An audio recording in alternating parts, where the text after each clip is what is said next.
একটা rice cooker.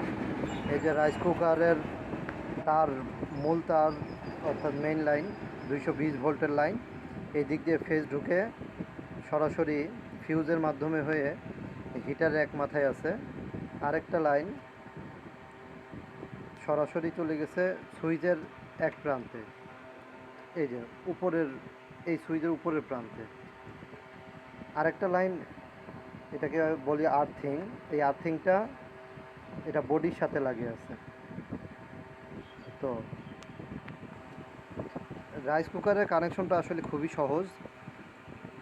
যেটা সরাসরি সুইচের এক মাথায় গেছে লাইনের, সেটা থেকে একটা মাথায় এই যে এই কয়েলটাতে আছে, যেটা ভাত রান্নার পরেও কিছুক্ষণ গরম রাখে। এই কয়েলটা এই হিটারটার মধ্যে এক মাথা।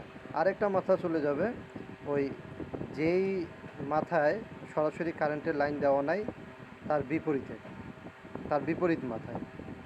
এই যে কানেকশনটা আমি আবার দেখাচ্ছি। এই যে এই নীল তারটা সরাসরি আসছে উপরে, এই যে উপরে সুইচের উপরে। এই সুইচের উপর থেকে কয়েলের এক মাথায় এবং আরেকটা হিটারের অন্য পাশে। এখানে আরও একটা সেফটি ডিভাইস ব্যবহার করা হয়েছে। যদি অত্যাধিক কয়েলটা হিট হয়, যেটা ক্ষতি হতে পারে, তার জন্য এই যে এই থার্মোস্ট্যাটটা লাগানো আছে, এই সেফটি ডিভাইসটা লাগানো আছে, সে কাট অফ করবে। সেটার কানেকশনটা কেমন, সুইচের যে অপর প্রান্ত আছে তার অপর প্রান্ত থেকে এখানে আসছে এবং এখান থেকে আপনার সরাসরি হিটারের মাথায় চলে গেছে। এটা সুইচের পরে কানেকশন। আর বাকি যে তিন তার থাকে সেটা হলো একটা লাল, সাদা, নীল। সার্কিটে বেশিরভাগ সময় এরকমই থাকে। যেমন আমি দেখাই, এই যে লাল তারটা, এই লাল তারটা আসছে সার্কিট থেকে, এই যে সাদাটা আসছে সার্কিট থেকে, নীলটা, এই যে এই নীল তারটাও সার্কিট থেকে আসছে। তো এটার কানেকশন কেমন সেটা একটু লক্ষ্য করেন। এটার কানেকশন হলো